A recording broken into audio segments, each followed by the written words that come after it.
Next now to the Michael Jackson trial, where his accuser could take the stand later today. On Tuesday, Jackson's attorney cross-examined the brother of Jackson's accuser, getting him to admit he'd lied under oath in a previous case and trying to point out inconsistencies in his testimony. Dan Abrams is NBC's chief legal correspondent, the host of the Abrams Report on MSNBC. And NBC News analyst Diane Dimond is covering the trial for Court TV. And good morning to both of you. Morning. Dan, let me begin with you. The whole point of the cross-examination here was to show what he had said in the grand jury testimony, shown what the boy had said to his psychologist, and showing inconsistencies. One of the issues, a dirty magazine he claimed he'd seen that Michael had shown him, that turns out the particular magazine that Mesereau pulled out of this bag was dated long after the boy had left Neverland. Right. I mean, this was the moment that apparently there was more of a gasp in the courtroom, but I would say a less important moment than some of the others. And I say there was a gasp because apparently the boy had thought this was the very magazine that he had seen. When Tom Mesereau pointed out the date on the magazine, it seems it couldn't have been the actual magazine. But I think more important were the inconsistencies about exactly what he saw. Remember, he is the witness. He is the one who saw Michael Jackson allegedly molesting his brother.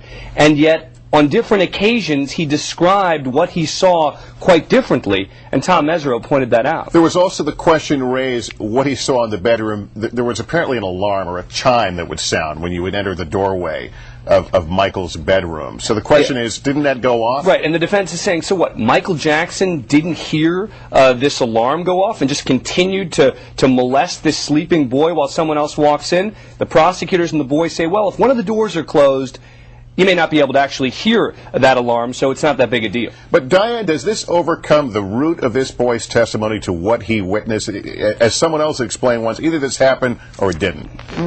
I think what you have to remember is this is a 14-year-old boy. He doesn't really remember dates. He sometimes didn't remember the name of his mother's attorney.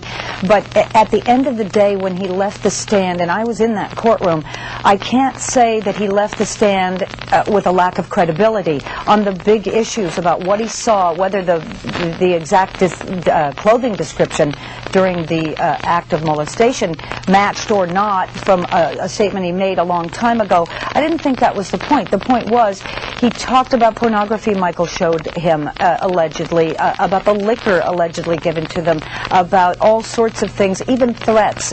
He said, Michael Jackson said, if you tell anybody what we're doing here, don't tell, not even if they put a gun to your head. I thought he was pretty compelling. It went beyond clothing, though. I mean, the issue was exactly what did he see, meaning what was the molestation? What was actually happening there? Where were the hands? Where was Michael Jackson? What was he doing? Different accounts at different times. All right. Dan Abrams, Diane Dimond, thanks to both of you. Appreciate it.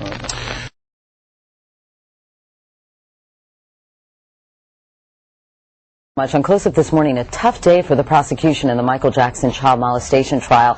As we've been reporting, Jackson's accuser admitted under cross-examination that he had told a school official he was never molested. Diane Dimond is covering the trial for Court TV, and NBC News legal analyst Michael Cardoza is a defense attorney. Good morning to both of you. Morning, Kate. Good morning, Katie. All right, Michael, let me start with you if I could. The cross-examination yesterday has been described as tough and punishing. We heard Michael Jackson saying after the day of testimony that Tom Mesereau did a great job, I guess is what he said exactly. What do you think? He did do a wonderful job. There were times when it got a little bit redundant, when he got a little bit aggressive, and I'm not sure how the jury will take that, because remember, you got a 15-year-old boy on the stand, and Mesereau did lean on him a couple times, but he did make some awfully good points, and one of them was the dates of the alleged molestation. Remember, Jackson made a rebuttal video. In that rebuttal video, this victim talks in glowing terms about Jackson. When that victim first went to Tom Mesereau, but the district attorney Sneddon in Santa Barbara, he said, you know, those crimes took place before that video. That didn't make a whole lot of sense. Later, he changed it till after that video, so it squared a little bit with his glowing description of Jackson in that video. So that could be very damaging to them. I mean, you don't know when those crimes took place. And Diane, they really, the defense attorneys, or Tom Mesereau, is really making a lot of use out of that so-called rebuttal video. But isn't that sort of suspicious, the rebuttal video in and of itself? Well, you know, I think it's pretty clear. The sister, the younger brother, and this boy have all admitted on the stand that they lied on that rebuttal video because, quote, they were told to do so by Michael's associates. So I think the only reason really that now we're seeing the rebuttal video for the third time, Katie, is so that the jury can really get a dose of the mother. The mother is a big problem in this case, and in the video, she's overly animated. She's got on bright red lipstick. She's sort of sing-songing her answers. And it does get grating, and I think that that's Tom Mesereau's goal. So when will she appear on the stand? Well, we don't know. I think after the boy, more cross-examination today and direct. He'll probably be done today. I think then there'll be a group of police officers take the stand talking about what they found at Neverland, specifically the porno magazines in the bedroom. And then after that, more corroborating witnesses, maybe the stewardesses, some people from Neverland. And I see the mother coming far down the line. I think this is a conscious decision by the prosecution to separate these children from their mother. Let's talk about, Michael, a little more about these inconsistencies that were raised during the cross-examination. The fact that he was apparently a disruptive student, which did contradict what his sister had said, that his grandmother used sort of the same language to describe what he claimed, or the way he claimed Michael Jackson described certain sort of intimate acts, and that he told a school official that Michael never did molest him. I mean, it seems to me that if a kid is 12 years old, it's not that surprising that he might deny being molested to a school official. Well, certainly that's how the district attorney will counter that. They'll put their expert on the stand to say that most children, most victims of molestation don't tell people. They just don't go out and announce it to the world. It takes them a while to get to somebody that knows the right questions to ask. But in cross-examination, in jury trials, the devil is in the details. So all these inconsistencies, if you take them and look at just one of them, maybe that doesn't mean a lot, but when you start to add them up, the jury may say, wait a minute, I have a reasonable doubt now. One of them doesn't give me a reasonable doubt, but the 4, 5, 6, 7, 8, and so on up give me that reasonable doubt. And that's exactly what Mesereau's trying to do, make those contradictions add up. And when you talk about the fighting, go ahead. Go ahead, Diane. I was going to say, my sources that are close to the family tell me that the reason the boy was in the dean's office so often is because he was fighting because the kids were teasing him about being a homosexual after seeing him holding hands with Michael Jackson. So, like you said, Katie, it's not unusual for a 12 or 13-year-old boy, after being teased like that, getting in fights like that, to then come into the dean and when asked, did something bad happen, say, no, nothing happened. We're almost out of time, but Diane, Jay Leno's name came up, and how significant was that? Yeah. That, you know, somebody's lying here, Katie, and this could be a really crucial point. Tom Mesereau said in the opening, I'm going to tell you about a conversation Leno had with this boy where they were trying to, quote, hustle him. Yet yesterday on the stand, the boy said he'd never talked to his idol, Jay Leno, that he'd left a message for him, but he'd never spoken to him. So, boy, I can hardly wait to see how this one comes out, because somebody's not telling the truth. All right, well, to be continued, I guess. Diane Dimond, Michael Cardoza, thank you both so much.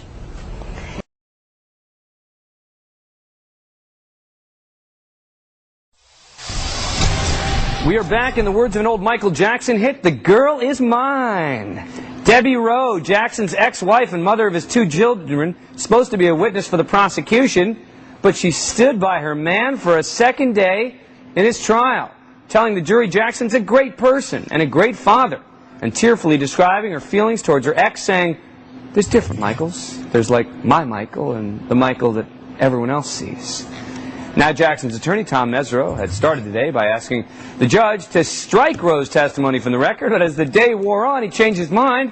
It was just too good, or maybe he remembered the title of another Jackson hit, Don't Stop Till You Get Enough. NBC's Mike Taibbi was in court today. Mike says she offered up a few points for prosecutors, but generally she was a disaster for them, right?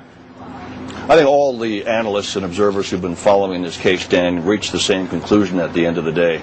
She did tie Michael Jackson himself directly to discussions with the other alleged unindicted co-conspirators about her own role in this, which was, of course, to do this video interview. She said that Michael asked for her help in a 2.5-minute phone call, and she said, oh, how are you? How are the kids?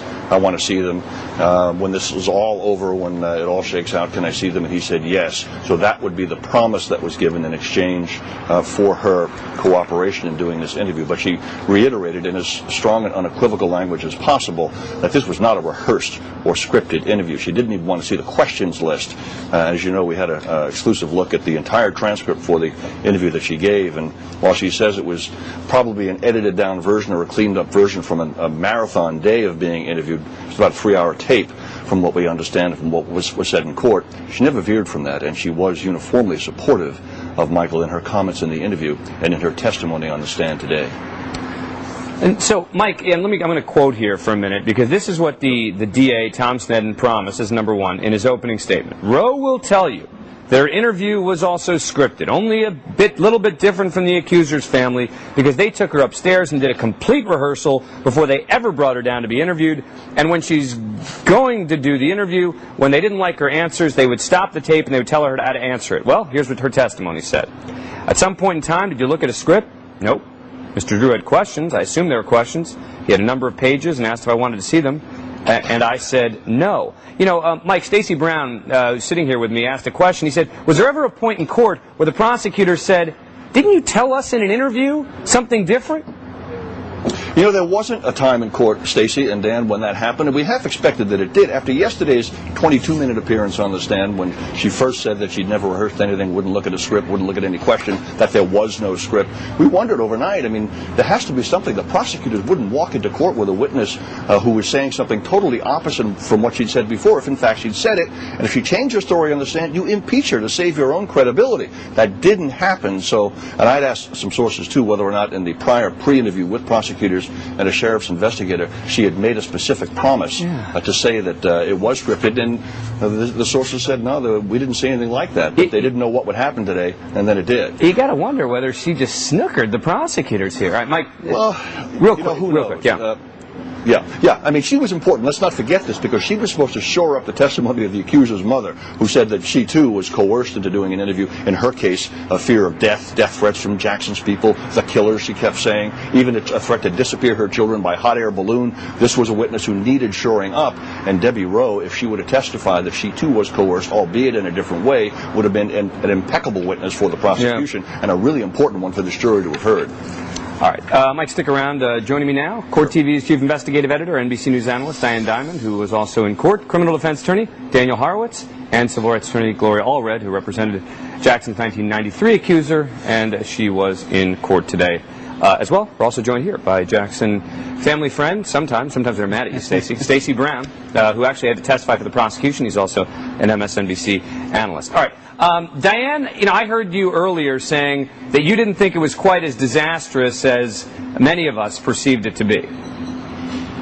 Yeah, I really don't, Dan. Look, Tom Sneddon has to be embarrassed that she did not say what he said she was going to say in the opening statement.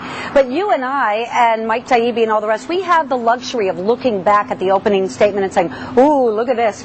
These jurors have now heard from 79 witnesses. I'm not sure that they remember that, but I'll tell you what, when they go home tonight, they're going to remember that Debbie Rose said she hadn't talked to Michael since October 99.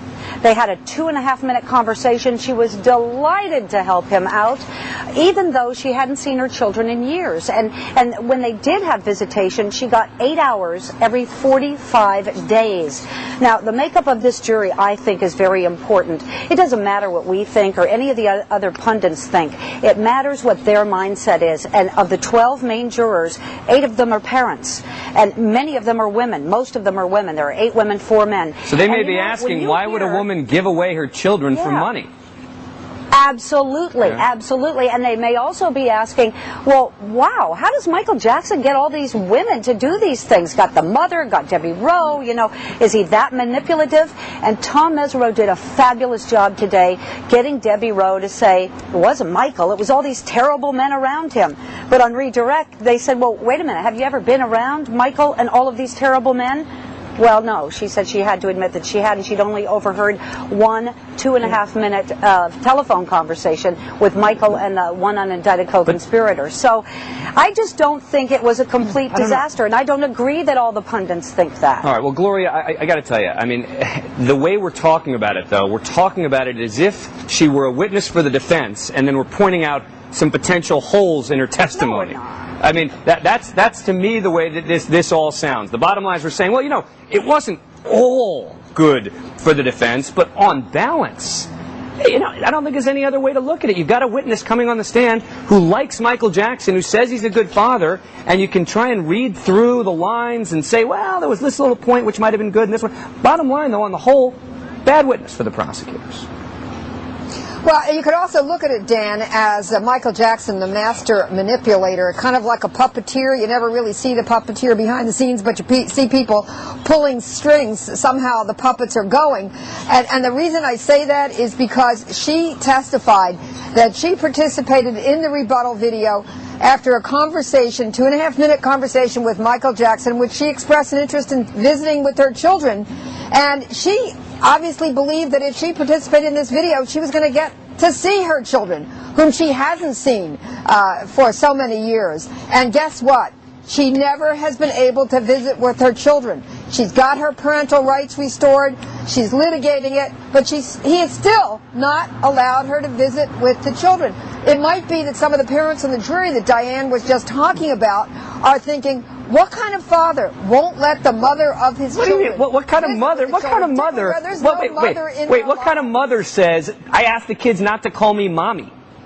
Because I didn't want them to establish a relationship. But it doesn't matter if she's on trial or not. Yeah, but her credibility's on trial. And the point is, what did she say? Do they believe it? How are they going to perceive it? And so the answer isn't just, is she on trial or not? The question is she credible? And how is she going to come across? The question is, have they proven that there was a conspiracy to make a rebuttal video? No, it's not a conspiracy to make a rebuttal video. No, see, that's not what it is. It's not about, is there a conspiracy to make a rebuttal video? That's what the extortion is. It's about it's a conspiracy to keep them at Neverland so that they would make the rebuttal video. I've got the indictment right here. You're going to say that it's a crime? Wait, just so I understand, it's a crime to conspire to make a rebuttal video? No, oh, okay. It's not. But the extortion part of this conspiracy charge is that they were holding them until they made the rebuttal video. They were trying to extort a video out of them. But there's no claim that they did that to her. Michael Jackson called her himself. And she agreed. Michael Jackson had to sign away a confidentiality so she could speak. That makes him an active participant twice. And she was fully feeling that after she did it, she'd get to see her kids. How does it make her an active participant? Because some sort of concern. Wait. He has to sign the agreement because otherwise she's not allowed to talk. How does that implicate That makes him an active participant. What do you mean active participant? There's no other way she can talk. You know, I'm listening to this commentary, Dan. He I have to tell you, Dan, I came out of the court. Go ahead, Mike. My take. This sounds so much like another reporter I heard coming out of court today, another reporter who was invested in the result in the story, who said, could you believe that woman? She was just as crazy as the accuser's mother was. She was lying, and all the jurors saw it. And I said, did you really think so? And this reporter said, oh, come on. Well, I don't think this witness came across that way at all. That way. I don't think any of the observers that came out said that either. Hang on, here's the one part. This is a story about whether this witness corroborated the accuser's mother's story. Here's the part about it, though, where I agree with Diane. That I don't think that, while I think that on the whole this witness was not helpful at all to prosecutors, there were some points. I'm going to challenge Daniel Horowitz with this, all right? Question. Why did you do it? Meaning, why did you do the rebuttal video? To protect the children and to try to keep the media and questions away and out of their focus. How did you approach this interview in terms of your effect? I was excited to do it because I would get to see my children and possibly renew a relationship with Mr. Jackson. Why did you want to do that? They're my family. How long had it been since you'd seen your children? About 2.5 years. Daniel, there is an argument to be made that Gloria made a moment ago, which is that it sounds like there's a carrot and a stick. And that is the same sort of thing we saw with the accuser's mother and Michael Jackson. At least she claimed it. I agree with that, Dan. Here is a woman who's showing Michael's holding children almost as hostage, and a mother wants to see them and will do anything to get them. It's a different Michael Jackson than the public persona he wants to portray. But that's just a small part of her testimony. The overall effect of Debbie Rowe is that here is a woman who knows Michael Jackson better than almost any witness who's been in that courtroom, and the people on that jury knows that whatever's gone on between them, she loves Michael Jackson today. She has feeling for him. The entire prosecution case is character assassination, and she was just the reverse.